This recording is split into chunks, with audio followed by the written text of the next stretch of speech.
Habits are a big part of who we are. What we do habitually makes up much of what we do entirely. In fact, it's estimated that up to 70% of our waking behavior is made up of habitual behavior. People are highly variable, and if you can't form one habit easily, it doesn't mean that you can't form other habits easily. It takes 21 days to form a habit. Some people say 18, some people say 21, some people say 30 days, some people say 60 days. So which one is it? Does it depend on the habit that one is trying to form, or does it depend on the person that's trying to form the habit? There's a study published in 2010, first author Lally, L-A-L-L-Y. This study found that for the same habit to be formed, it can take anywhere from 18 days to as many as 254 days for different individuals to form that habit. So what I'd like to do is to take the scientific literature of how the nervous system learns and engages in neuroplasticity and apply that to habit formation, habit maintenance, and, if so desired, how to break particular habits. I'd like to give you a particular tool that's gleaned from the research psychology literature. With each repetition of a habit, small changes occur in the cognitive and neural mechanisms associated with procedural memory. So I just want to talk for a second about what procedural memory is. In the neuroscience of memory, we distinguish between what's called episodic memory and procedural memory. Episodic memory is a recall of a particular set of events that happened, whereas procedural memory is holding in mind the specific sequence of things that need to happen in order for a particular outcome to occur. So think of it like a recipe or a protocol.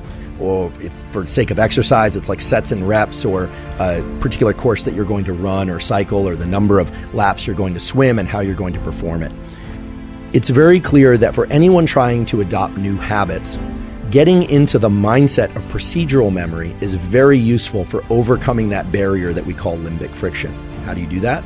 Well, a simple visualization exercise, or it doesn't even have to be done eyes closed. Oftentimes we hear visualization exercise, you think about sitting in the lotus position, eyes closed, and trying really hard to visualize something. It doesn't need to be anything like that. It can simply be, if you are deciding to adopt a new habit, to just think about the very specific sequence of steps that's required to execute that habit. And I'll use a trivial example, but this could be applied to anything. Let's say I want to get into the habit of making myself or someone else in my household a cup of espresso every morning.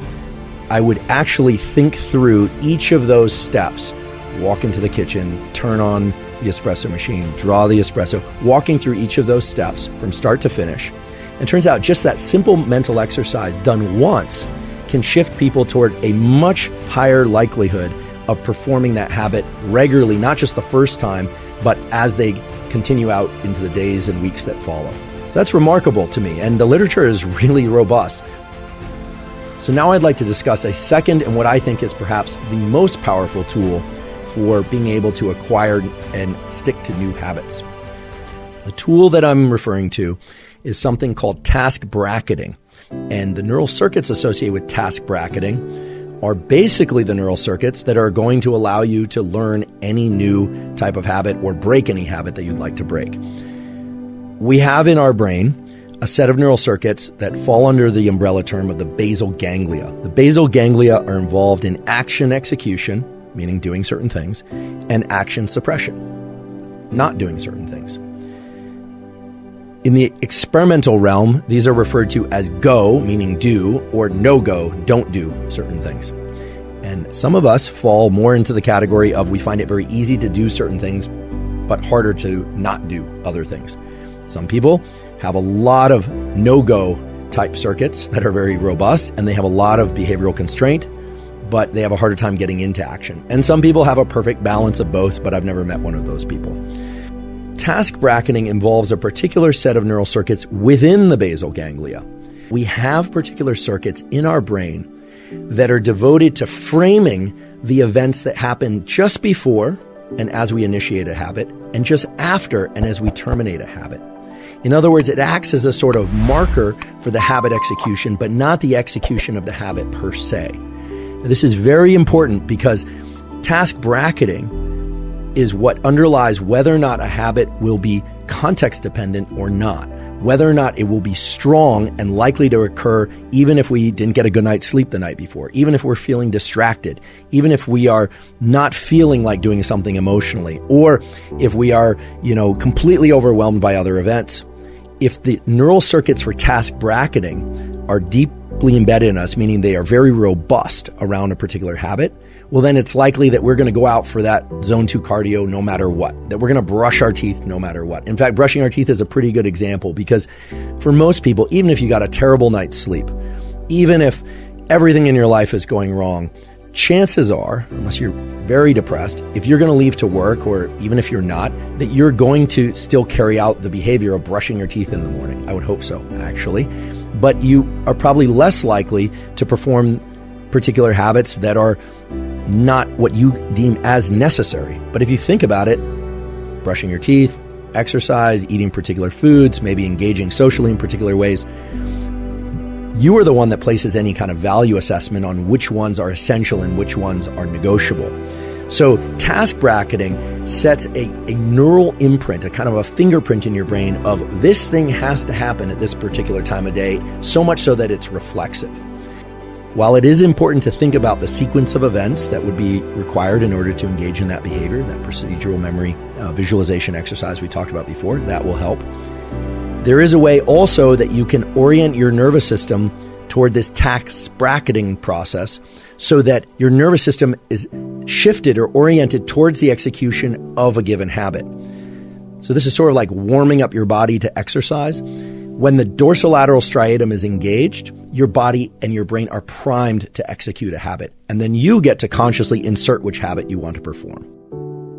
If you are considering adopting a new habit, or if you are trying to break a habit, it's very useful to think not just about the procedural aspects of what you're going to do, but also think about the events that precede and follow that particular habit and the execution, or at least the effort to execute that habit. What you're doing is you're casting a kind of a spotlight around a bin of time or a set of events for which dopamine can be associated. What does this look like in the practical sense? Well, again, I'll just try and use very simple, concrete examples, but this could carry over to anything. Let's say I were somebody who has a hard time getting in that 30 to 60 minutes of zone 2 cardiovascular exercise mid-morning. What I should do is positively anticipate the onset and the offset of that session, right? So thinking about leaning into the effort, going out and doing that zone 2 cardio session, and I should think about how I'm going to feel after. So not just thinking about how great I'm going to feel after, but also thinking about how hard it's going to be at the beginning, and then trying to reward myself subjectively for the entire experience. In other words, start rewarding task bracketing in addition to rewarding the execution of the habit itself. And I'll get into the specific tool for breaking habits. Capture the sequence of events, not that led to the bad habit execution, but actually to take advantage of the fact that the neurons that were responsible for generating that bad habit were active a moment ago, and to actually engage in a replacement behavior immediately afterward. Now, this is really interesting and I think powerful, because I would have thought that you have to engage in a replacement behavior that truly replaces the bad habit behavior, right?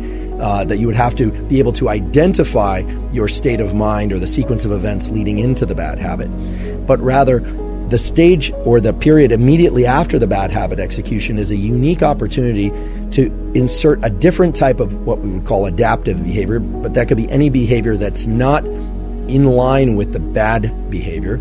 So let's give it an example. Let's say you find yourself, you're trying to do focused work, you pick up your phone, you're disappointing yourself for picking up your phone. You could, of course, just put it down and re-engage in the work behavior, but if you were good at that, then you probably wouldn't have done it in the first place.